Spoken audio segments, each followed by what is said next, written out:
Comrade Chauhan and comrades and friends. It gives me great pleasure to be here today to deliver this EMS centenary memorial lecture. We are observing the birth centenary of one of the greatest Marxist thinkers and leaders of India.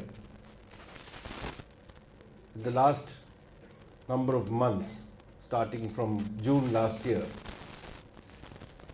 many meetings and seminars and discussions have been organized to commemorate this birth centenary of EMS. As you all know, EMS was distinct from other Marxist and communist leaders in India in his tremendous ability to marry Marxist theory to practice. And he, above all, was the most creative in applying Marxism to the concrete conditions of Indian society. In his long span of political activity, EMS made a multifaceted contribution. He was one of the most creative theorists of the agrarian relations in our country, on which basis he also was a builder of the peasant movement.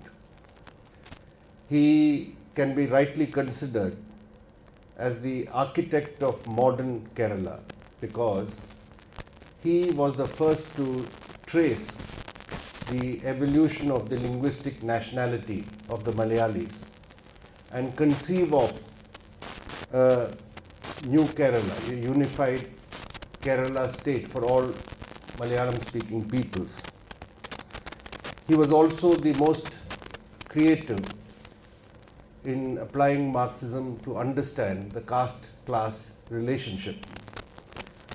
He was also the one who guided the communist movement in India in how to participate in parliamentary institutions, governments, and to serve the people while doing that. And his rich contributions to the sphere of culture, in the building of a progressive cultural movement, is also well known. I thought that it will be appropriate to focus upon one aspect of his contribution, which is on the linguistic nationality question in India, which is part of the broader question about what is called the national question in India. EMS, as a Marxist, based himself on the understanding that language is an important badge of nationhood. And among the other factors, language, territory, a common market, a common cultural makeup, etc., which was the most well-known definition of Stalin on what constitutes a nation. EMS was one of the earliest, or the first, I would say, Marxists to study the historical evolution of the Malayali nationality. And as he himself put it, this did not come out of an abstract scholarly interest in studying the history of the Malayali-speaking people, but it emerged out of his praxis on agrarian relations, how to tackle the single most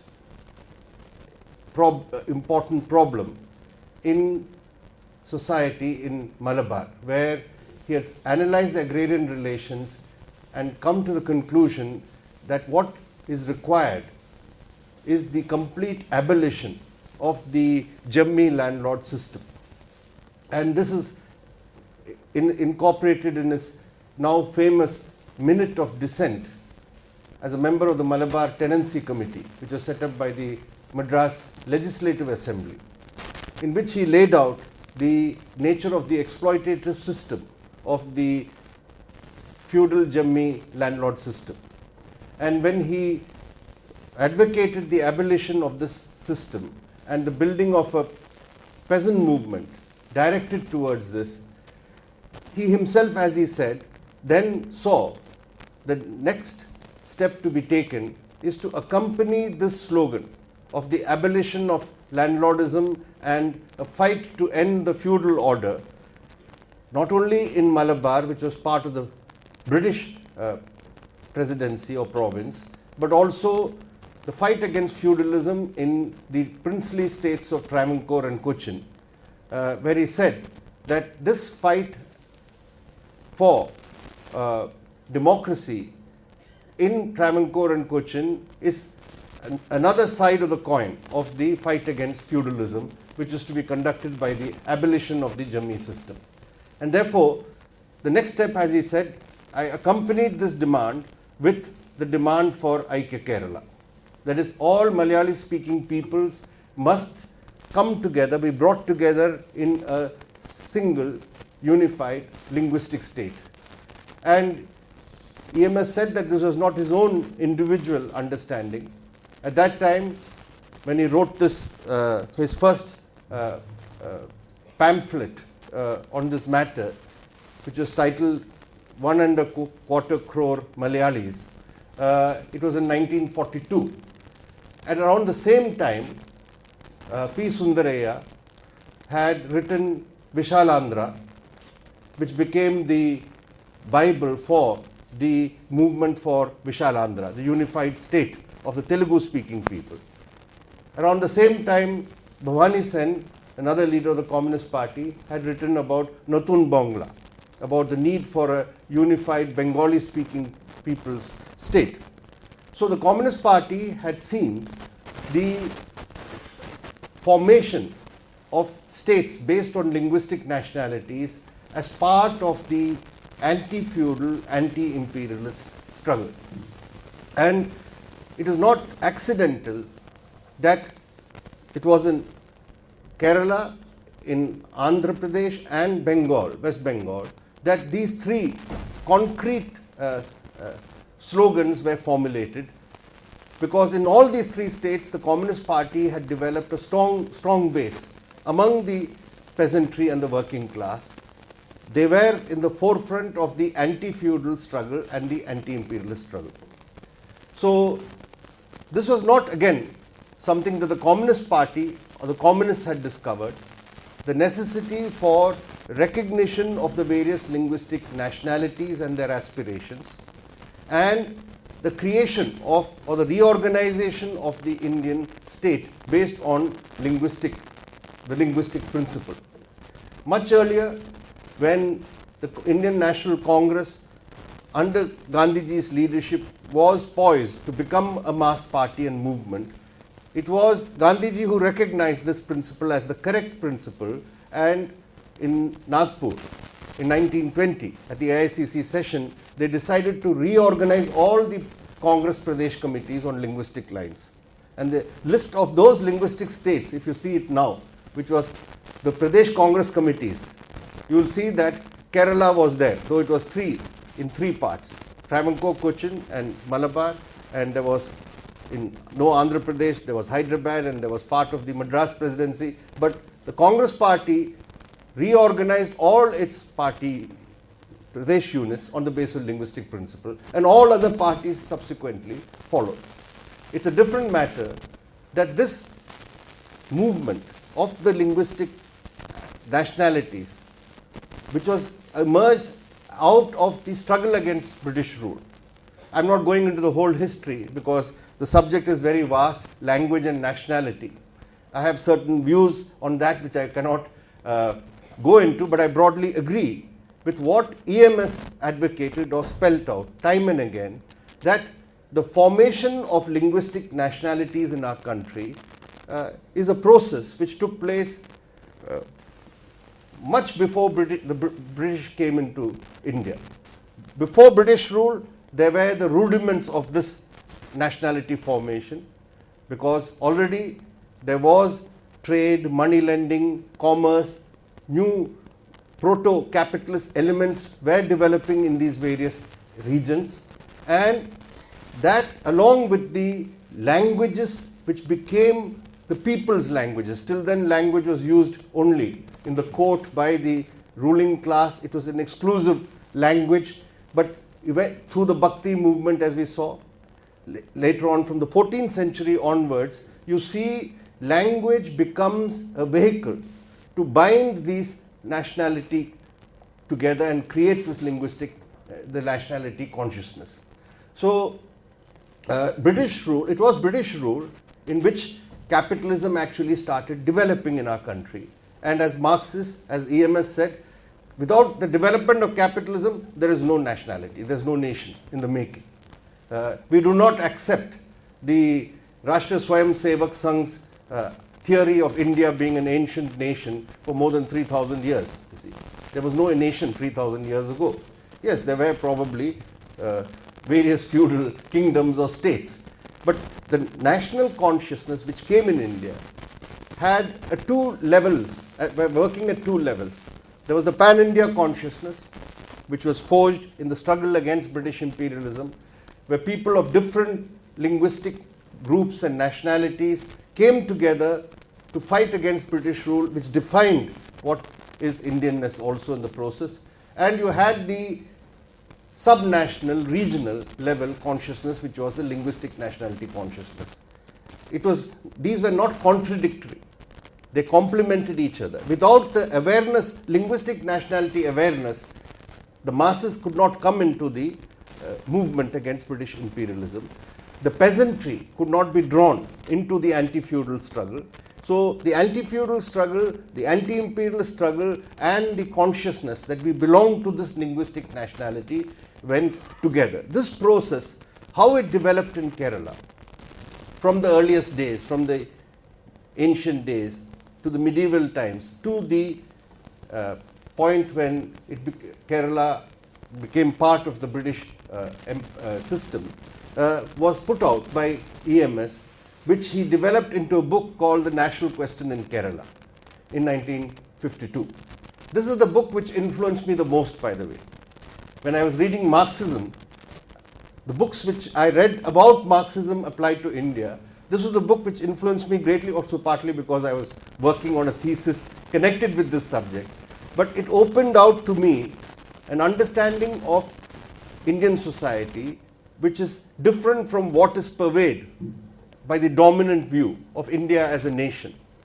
Here was a more deeper, sophisticated understanding of a multinational society, a multinational setup in which the currents which came together to create the pan-national consciousness would not have been possible without this regional linguistic nationality awareness, which brought the masses, the people, into the anti-imperialist and anti-feudal struggle. I am going into this at some length because today the principle of the linguistic states, or the principle of the reorganization of linguistic states, is under severe attack. I am coming to that later. But what I want to stress is that the adherence of Marxists to the linguistic nationality principle and the creation of states based on the linguistic principle was not something which was parochial or something which was considered to be at that time a divisive slogan to balkanize India. The big bourgeoisie of our country, all the big business interests vigorously opposed reorganization of states on a linguistic basis after independence. And the Congress party, which had committed to the formation of linguistic states before independence, during the course of the independence struggle, because they knew without that this national movement could not have become a mass movement, could not have drawn all these people into it, betrayed that promise. The very Congress party which had a committee headed by Motilal Nehru in 1929, an all-parties conference which advocated formation of linguistic states. In 1948, after independence, when the demands came, now fulfill your promise, they set up a committee. It is consisting of 3 persons, very eminent persons, Jawaharlal Nehru, Vallabhbhai Patel and Pattabi Sitaramaiah. It was known as the JVP committee on the basis of the initials. And the JVP committee said, we should not form linguistic states now. This will be very divisive. We have just gone through partition in India, and this will happen and that will happen, and therefore recommendation was postpone this matter for 10 years. So 48, the Congress party goes back and then starts the big mass movements for the formation of linguistic states, in which the struggle for Vishal Andhra was in the forefront, along with the struggle for Aika Kerala, along with the struggle for Samyukta Maharashtra, and so on and so forth, for Karnataka, Aika Karnataka, all these movements which developed. These were mass movements, and these were backed and led by the communists and other democratic forces, because they saw this as one of the tasks which are incomplete, the tasks of the democratic tasks which were left aside, not completed by the Congress party and the ruling classes, which opposed this. But it finally came into being, and it came into being because the Congress party, despite all its efforts, along with the big bourgeoisie of our country, just could not prevent the popular movement and upsurge for the formation of linguistic states. And therefore, we saw the first step is the formation of a truncated Andhra Pradesh even before the States Reorganization Committee was formed. And when the States Reorganization Committee was constituted in 1953, its recommendations, when it finally came in 55, did not fully implement the linguistic reorganization principle. It was only a partial implementation that it recommended. For instance, the same Andhra Pradesh, which was at that time, the people were fighting for bringing all Telugu speaking people under one state. The state's SRC said, have one Andhra Pradesh and one Hyderabad. Hyderabad minus the non-Telugu parts of the Hyderabad princely state. Similarly, it said Maharashtra and Gujarat should be one state, bilingual state with Bombay as the capital. That was the recommendation. Now, both these recommendations did not get implemented because the people fought, and Parliament had to pass the act which created Andhra Pradesh as it is today, including the Telugu speaking parts of Hyderabad. And this came out of a lot of sacrifice and struggle. Many people lost their lives in this struggle. And as far as Samyukta Maharashtra is concerned, because it was not implemented, a bilingual state was formed, then the movement had to continue for another 3 years. And in one day in firing, when Morarji Desai was the chief minister, 90 people were shot dead on the streets of Mumbai because of this demand for Samyukta Maharashtra. But Samyukta Maharashtra was formed. So was Gujarat was formed. And after that, after these 50s, we saw the next, again, the SRC refused to accept that a Punjabi speaking province, Suba, should be formed. That was held back. That led to more friction and struggle, and finally Punjab and Haryana were formed. And the last phase was in the 70s, when in the northeastern states, Assam had all these states. It had Meghalaya, it had Mizoram, it had Manipur, all were part of Assam in those days. Finally, the smaller linguistic nationalities got their states, and a more scientific division or reorganization was done in the northeast. Why I am tracing this is, today, as far as the linguistic reorganization principle is concerned, that is being challenged, and it is being put out that it is no more relevant for India. It is no more relevant for the various states.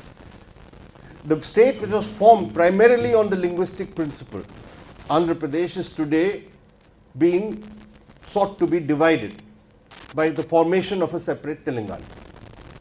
Now, Maharashtra, another major linguistically reorganized state, is sought to be divided with the formation of a separate Vidarbha. And there are various other demands in linguistically broadly homogeneous states where demands are there for breakup of these states and formation of new states. I want to point out that it is always said that my party, for example, the CPIM, is opposed to the breakup of states because we do not want Gorkha land to be set up in West Bengal. And that is our vested interest. We don't want the division of West Bengal, therefore we don't want a division of any other state. That's far from the truth. Even if there was no Gorkha land demand in West Bengal, we would still be for the principle of maintaining the unity of the linguistically reorganized states in India. And today, the same big bourgeoisie, which vigorously opposed the creation of linguistic states, what did they say at that time? If you study these SRC evidence, the people who went and gave their petitions and representations, the big business in Tamil Nadu, in those days it was not Tamil Nadu, the big business based in, drawn from Tamil Nadu, and the princes of that time, the Rajas and the princes, they gave a memorandum to the SRC saying, all these linguistic states are not required. Form one province, Dakshin province. The whole southern state should be all brought under one province. So, the big bourgeoisie of our country looked at this whole question of we want a unified homogeneous market for our exploitation. That's all they were interested in. Everything else is a diversion, it is divisive, and whether it is the big business or the Rashtriya Swayam Sevak Sangh, which raised the fear or the bogey of the vivisection of India. They're always worried about the vivisection of the motherland. This was the opposition to it. But it succeeded because it was part of this anti-imperialist, anti-feudal movement which began, which was there before independence and had to come to some resolution after independence. But today, the same big bourgeoisie has changed its attitude. Today, they have realized from their experience that linguistic states are not really going to lead to the breakup of India. In fact, some of the linguistically reorganized states, particularly in the south, are some of the states where capitalism has developed very well. In Tamil Nadu, in Karnataka, in Andhra Pradesh, in Gujarat, for example. They are the places where capitalism has found its best homes and terrain. So, now they are seeing the virtue in very small states also. You see, their experience is, if you break up a linguistic state into 2 or 3 small states, it is easier to devour those small states. It's easier to buy up the governments and ministries, suborn them to their interests, because many of the states are very weak, not just economically, but also politically, they're finding it very difficult. The most glaring example is the Koda government in Jharkhand. They literally allowed the loot of the state, of the natural resource, and got a share of it also. So here's some mines for you, here is some jungles for you, here is some river waters for you, everything can be sold. So the question, the big bourgeoisie is no more worried about small states, because those small states will be incapable of resisting their influence and penetration in any major sense. The second aspect, for which we are very strongly opposed to the breakup of linguistic states, and those who preach the virtues of small states per se, is that smaller states and weaker states will be more dependent on the central government. The resources for the weaker states, we see it happening even today. Most of the northeast states, they are always coming to the center as supplicants. Many of them can't even pay the salaries for their employees till they get the dole from the center.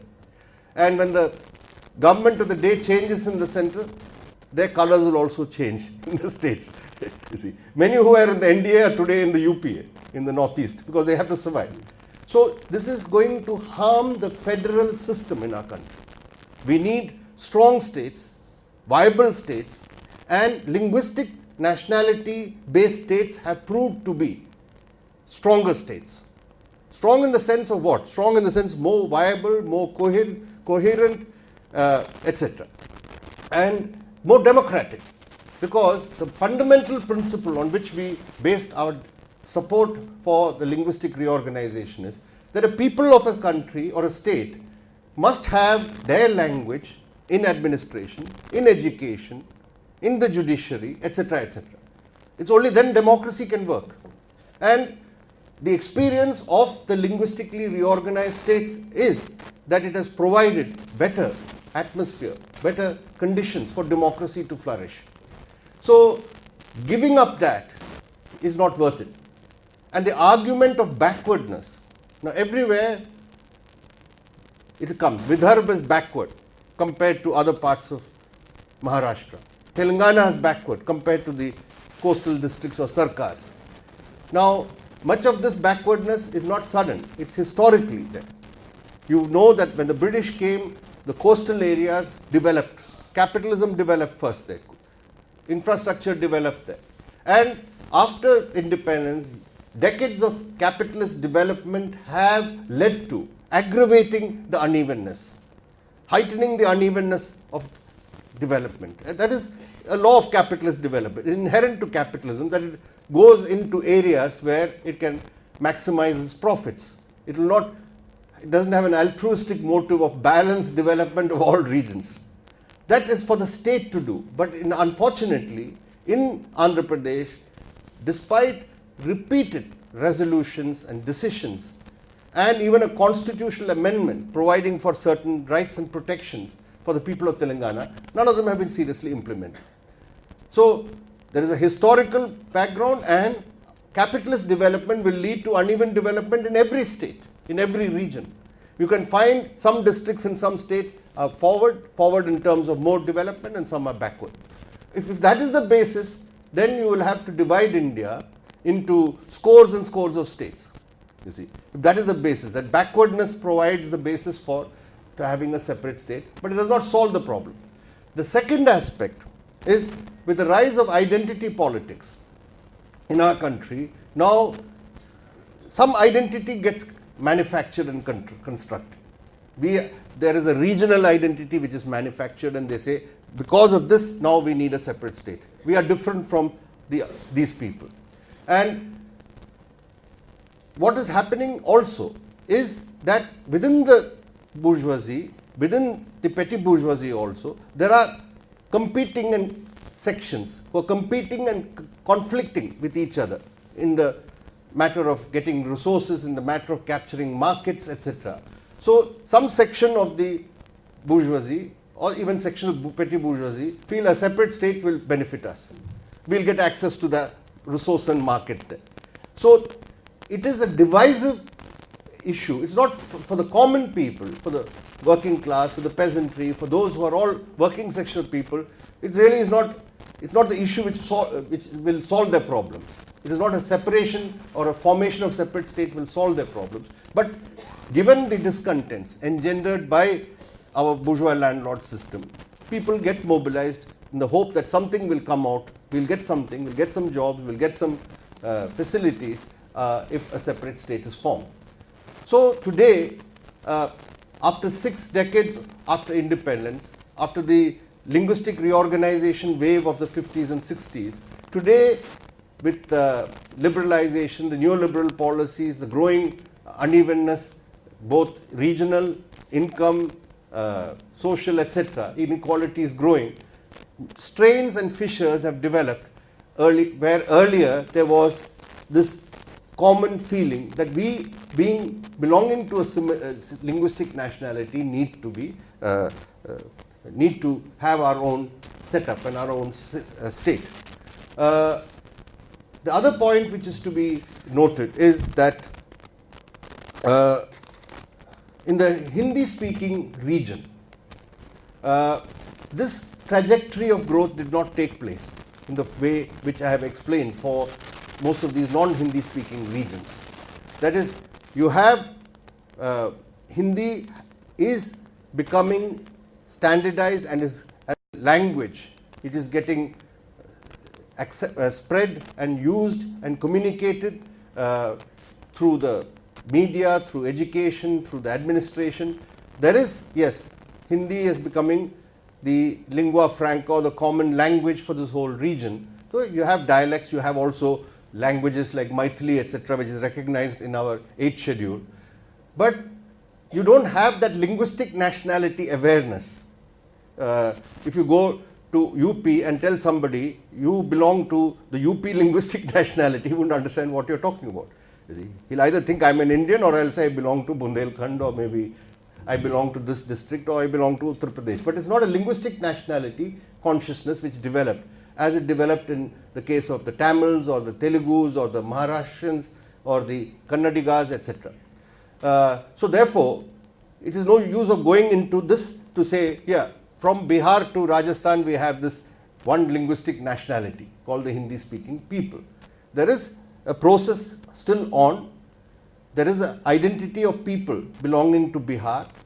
I think it's a distinct identity which cannot be mixed up with the people who are living in Rajasthan and speak Rajasthani, I mean the Hindi and the dialects in Rajasthan. So you cannot apply this pattern in that form. But here also, the formation of states, so say that anyway everybody is speaking the same language, you can have different states, that also must be looked at from the point of view whether breaking up of states by itself leads to better, as they say, governance. Smaller states leads to better governance. You have to look at that carefully, you see. And what I am saying now is that states which were linguistically reorganized after independence, after mass movement, after a democratic process, that should not be broken up. Here we have to also recognize, here in the Hindi speaking region, there were other factors which impinged on this. One is of course partition, the impact of partition. The creation of India and Pakistan had the greatest impact in this region. The second, the legacy of that we see also in language, in terms of approach to question of Urdu, for example, Hindi and Urdu. All these things have layered this formation of linguistic nationality consciousness. But now the question comes currently, the current issue which faces us is that when EMS talked about the formation of the linguistic states based on the linguistic nationality principle, he also said that this will be the framework for a modern, secular, democratic state. That should be the basis. And that comes out of also the struggles which were there going on in these states, which brought the people into the mass movement against imperialism, the peasantry in the fight against feudalism, and don't forget that the formation of linguistic states was also, everybody talks about the assimilation of the princely states into the Indian Union. Yes, and everybody talks about Sardar Patel's role. It talks about how all the 600 princely states and principalities were assimilated, absorbed into Indian Union. But after they were absorbed, most of those little principalities remained as states. If you see the first states list in India, before reorganization, there were 4 categories of states in India, A, B, C, D. And C, most of the C were all these little princely states. And the center would have one commissioner or somebody there, you see. But the old feudal setup remained, the princely states. It was the linguistic states who smashed it. We said, we don't care. You belong to our linguistic nationality, your principality has to be abolished. So it happened all over. All the princely principalities which were recognized as separate administrative units were all abolished at one stroke when linguistic states were formed. So without looking at this whole historical development of linguistic states, just to say that yes, these people are backward in one region, people are suffering discrimination, people are not getting their due, etc., and form separate states, is a highly simplified way of looking at things. And when EMS Namboodiripad stood firmly on this stand of maintaining the linguistically organized, reorganized states, it was done on the basis of all this which I have spelled out. It is not just a question of people from one language speaking has to come in one state. It is part of the democratic transformation of the Indian state structure. There, now coming to the last point which I want to touch, which is the question about language also, because this mercifully has not become a very divisive issue in recent times, but part of this democratic reordering also has its work cut out in the sphere of language. Ours is a country which is unique in many ways. Not only are we a multinational state, we have innumerable languages. Now 22 languages are recognized in the 8th schedule of the Constitution as national languages. It started with 13, 14 languages, and we have kept adding. And we are not against addition of languages.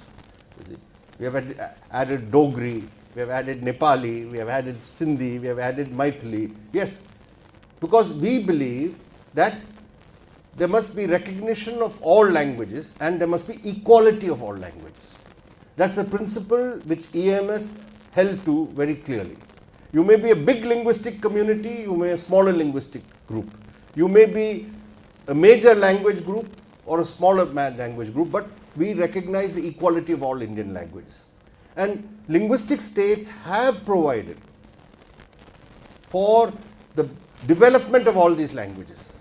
After all, 50 years ago, 60 years ago, you could not do, whether it's in Tamil or in Malayalam or in Marathi or in Gujarati or any Hindi or any language, the development of the language takes place when you allow the space for that language to develop, when it is used. So today, for example, there's an argument going on about, even now in the high courts, you can't use your own language of your people. You are tried, you can be sentenced to death, but you cannot be tried in your language. It is done in a foreign language.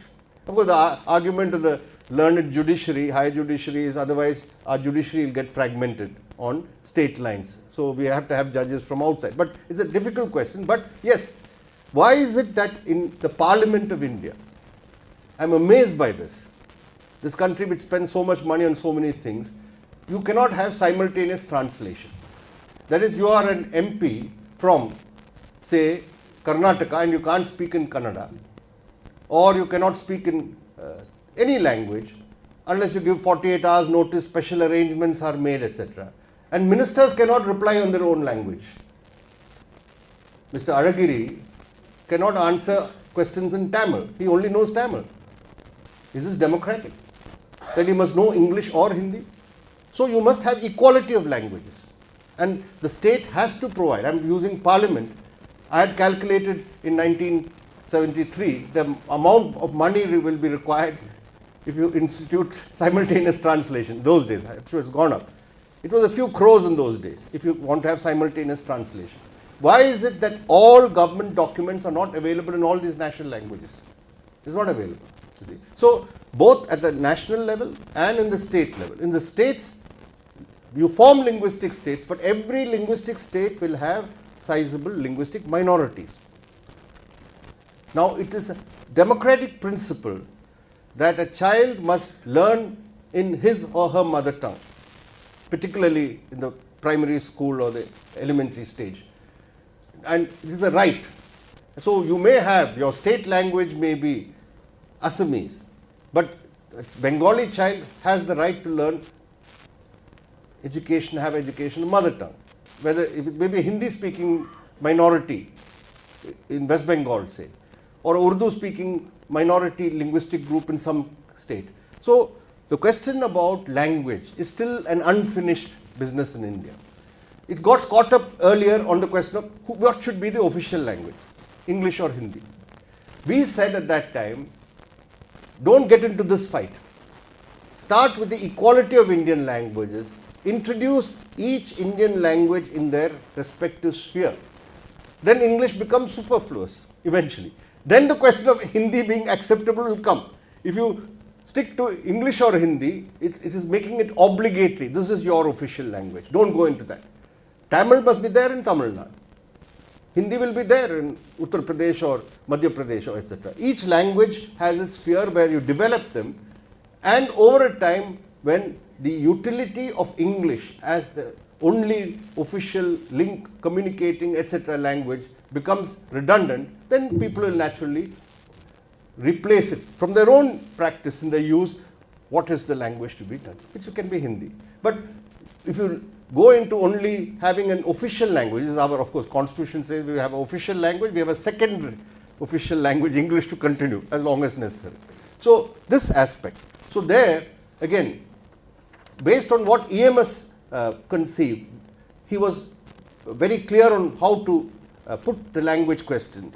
In our party's program, when it was formulated, he played an important role in formulating our stand on language, and I would like to read it out to you. Equality of all national languages in Parliament and central administration shall be recognized. Members of Parliament will have the right to speak in their own national language, and simultaneous translation will have to be provided in all other languages. All acts, government orders and resolutions shall be made available in all national languages. The use of Hindi as the sole official language to the exclusion of other languages shall not be made obligatory.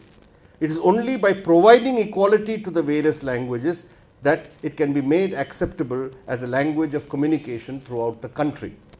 Till then, the present arrangement of the use of English, Hindi and English can continue. The right of the people to receive instruction in their mother tongue in educational institutions up to the highest level shall be ensured. The use of the language in a particular linguistic state as a language of administration in all its public and state institutions should also be ensured. Provision for the use of the language of the minority or minorities or of a region where necessary in addition to the language of the state shall be made. And finally, the Urdu language and the script shall be protected. Now, this is basically summing up what we consider is the democratic policy towards language in India. We are a country where each linguistic nationality group is bigger than most of the European nations. We have more Telugu speaking people than Portuguese or Greeks or etc. etc. We have more people, some speaking Telugu maybe than even the French, you see. So these are languages which have tremendous scope for development, because scientifically the structure of every language provides the scope for development. If you put it to use, it will develop, and leave the language which will become the language acceptable to all through use. It will come, you see. It doesn't come by official orders. So if Hindi becomes the link language in India, the word used to be the link language in the 1960s. What will be the link language? Yes, Hindi will play that role. It has an advantage because it has the maximum number of people speaking. 42% was the earlier census. I don't know the latest figure, but 40% at least, that is the largest linguistic speaking group. So you approach the issue democratically, then we will be able to find, you will be able to help the process of making language as a vehicle for not only fulfilling the aspirations of the people, their cultural aspirations, but also becoming an instrument for uniting this very diverse country. Thank you very much.